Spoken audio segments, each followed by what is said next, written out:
बच्चों, स्वागत है आपका रंजना क्लासेस पर। हमारा आज का टॉपिक है, आप देख ही रहे होंगे, राज्यपाल।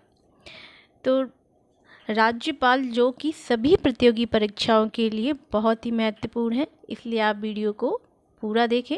और यदि आपको टॉपिक और अच्छे से समझना है, उसे अच्छे से समझना चाहते हैं, तो अपने साथ पेन और कॉपी लेकर ज़रूर बैठें। तो आइए वीडियो को स्टार्ट करते हैं। आज का हमारा टॉपिक है राज्यपाल।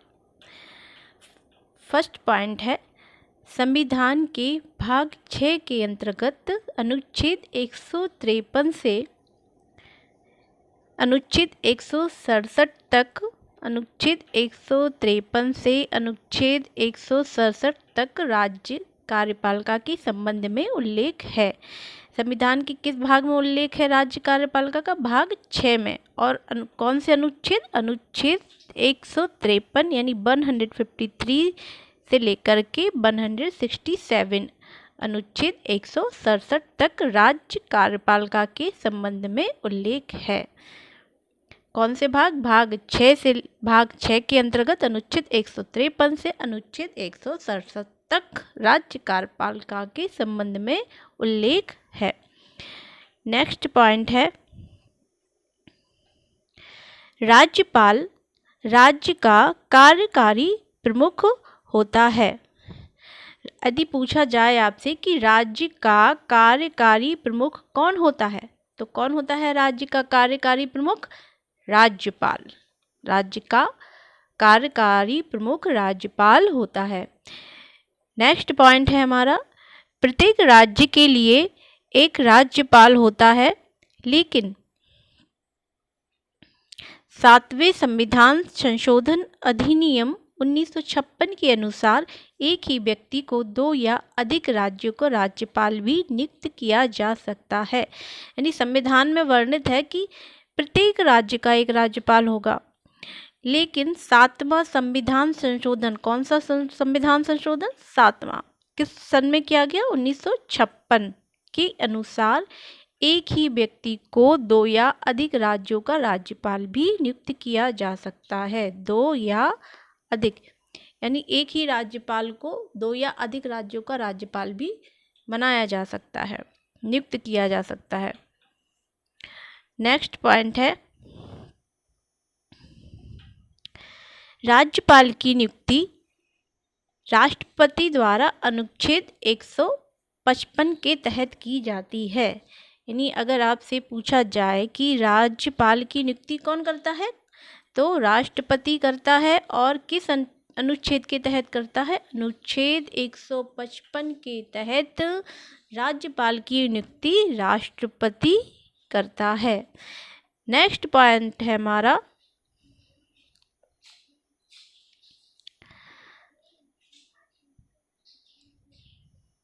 राज्यपाल राष्ट्रपति के प्रसाद पर्यंत अपना पद धारण करता है, अनुच्छेद 156(1) के तहत। यानी राज्यपाल जो है राष्ट्रपति के प्रसाद पर्यंत का मतलब होता है जब तक राष्ट्रपति चाहेगा तब तक राज्यपाल अपने पद पर बना रहेगा। ओके फ्रेंड्स, क्लियर है कि राज्यपाल राष्ट्रपति के प्रसाद पर्यंत,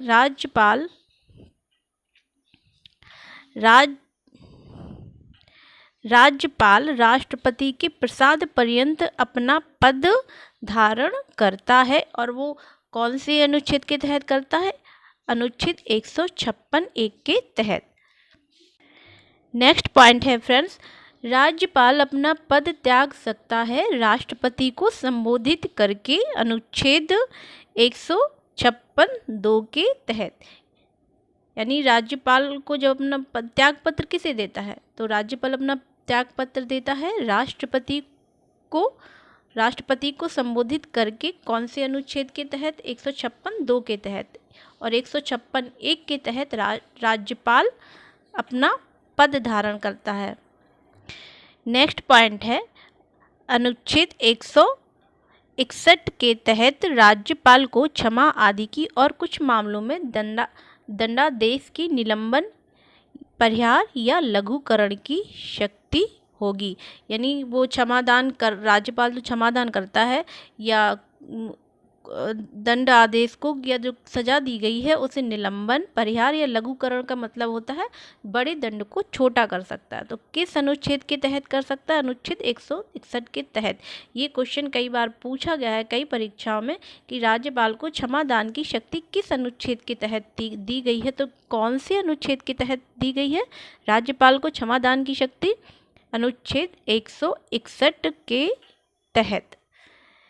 नेक्स्ट है योग्यताएं। योग्यताएं जो कि दी गई हैं अनुच्छेद 157 में।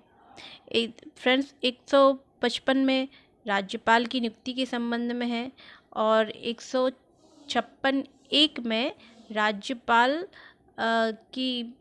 के बारे में है कि वो राष्ट्रपति की प्रसाद पर्यंत तक अपना पद धारण करता है और 156(2) में उसके पद त्यागने के बारे में है कि वो राष्ट्रपति को संबोधित करके अपना पद त्यागता है। और अब है 157 में योग्यता है राज्यपाल की। तो क्या क्या योग्यता है कि वो भारत का नागरिक हो और सेकंड है, पहला फर्स्ट है भारत का नागरिक हो, सेकंड है 35 वर्ष की आयु पूरी कर चुका हो। यानी राज्यपाल के लिए जो आयु होनी चाहिए वो होनी चाहिए 35 वर्ष। नेक्स्ट है संविधान के अनुच्छेद 164(1) के अनुसार मुख्यमंत्री की नियुक्ति राज्यपाल द्वारा तथा अन्य मंत्रियों की नियुक्ति राज्यपाल मुख्यमंत्री की सलाह पर करेगा। यानी जो राज्यपाल मुख्यमंत्री की नियुक्ति और अन्य मंत्रियों की नियुक्ति करता है वो करता है अनुच्छेद 164(1) के अनुसार। यानी वो राज्यपाल मुख्यमंत्री की नियुक्ति करता है और अन्य मंत्रियों की नियुक्ति राज्यपाल मुख्यमंत्री की सलाह पर करता है। अगर पूछा जाए कि राज्यपाल अन्य मंत्रियों की मंत्रिमंडल में जो मंत्री होते हैं उनकी नियुक्ति कैसे करता है, तो वो राज्यपाल करता है लेकिन मुख्यमंत्री की सलाह से करता है। नेक्स्ट पॉइंट है अनुच्छेद 239 का 5 के अनुसार संघ राज्य क्षेत्र दिल्ली के मुख्यमंत्री की नियुक्ति राष्ट्रपति द्वारा की जाती है। देखिए फ्रेंड्स, अभी आपने ऊपर जो नेक्स्ट इसके पहले जो पॉइंट आपने पढ़ा कि राज्य के मुख्यमंत्री की नियुक्ति कौन करता है? राज्यपाल। लेकिन अगर दिल्ली की बात करें, दिल्ली संघ राज्य क्षेत्र के मुख्यमंत्री की नियुक्ति राष्ट्रपति द्वारा की जाती है, ना कि राज्यपाल के द्वारा की जाती है। तो 239 का 5 के अनुसार संघ राज्य क्षेत्र दिल्ली के मुख्यमंत्री की नियुक्ति राष्ट्रपति के द्वारा की जाती है। नेक्स्ट है राज्यपाल राज्य विधानसभा का अभिन्न अंग होता है। राज्यपाल जो होता है वो राज्य विधानसभा का अभिन्न अंग होता है। अगर पूछा जाए कि विधानसभा का अभिन्न अंग कौन होता है, तो राज्यपाल। या राज्यपाल किसका अभिन्न अंग होता है? तो राज्य विधानसभा का। नेक्स्ट पॉइंट है राज्य विधानसभा के सत्र को बुलाने, सत्रावसान करने तथा विघटन करने की शक्ति राज्यपाल में निहित है। यानी जो राज्य विधानसभा का सत्र कौन बुलाएगा? राज्यपाल। सत्रावसान भी कौन करेगा? राज्यपाल। और विघटन की शक्ति भी किस में है? निहित है राज्यपाल में निहित है। नेक्स्ट पॉइंट है अनुच्छेद 213 के अनुसार जब राज्य विधानमंडल का सत्र ना चल रहा हो तो राज्यपाल अध्यादेश की घोषणा कर सकता है। यानी जब कौन से अनुच्छेद के तहत करता है राज्यपाल अध्यादेश की घोषणा? अनुच्छेद 213 के तहत। और यदि देखिए फ्रेंड्स, ये 213 है, ये राज्यपाल करता है अध्यादेश की घोषणा। अगर आप इसी को देखिए, ये 1 है, इधर ये जो 1 है इसको 2 से पहले लाइए। 1 2 3 123 के तहत राष्ट्रपति अध्यादेश की घोषणा करता है। ये 123 ये राष्ट्रपति के लिए 213 एंड 213 अनुच्छेद 213 के अनुसार जब राज्य विधानमंडल का जब अगर सत्र चल नहीं रहा हो तो उस टाइम राज्यपाल अध्यादेश की घोषणा कर सकता है। नेक्स्ट पॉइंट जो कि लास्ट पॉइंट है राज्यपाल के बारे में कि सरोजिनी नायडू भारत की प्रथम महिला थी जिन्हें राज्यपाल के पद पर नियुक्त किया गया। अगर आप पूछ लिया जा सकता है कि भारत की प्रथम महिला राज्यपाल कौन थी, तो कौन थी? सरोजिनी नायडू, प्रथम महिला राज्यपाल। ओके फ्रेंड्स, आशा करती हूँ कि आपको ये जो राज्यपाल के बारे में जो भी इम्पोर्टेंट फैक्ट बताए हैं आपको समझ में आए हो। और अगर आपको समझ में आए हो और अगर वीडियो अच्छा लगा हो आपको, तो प्लीज़ वीडियो को लाइक, शेयर और हमारे चैनल को सब्सक्राइब ज़रूर करिए। जय हिंद दोस्तों, थैंक यू।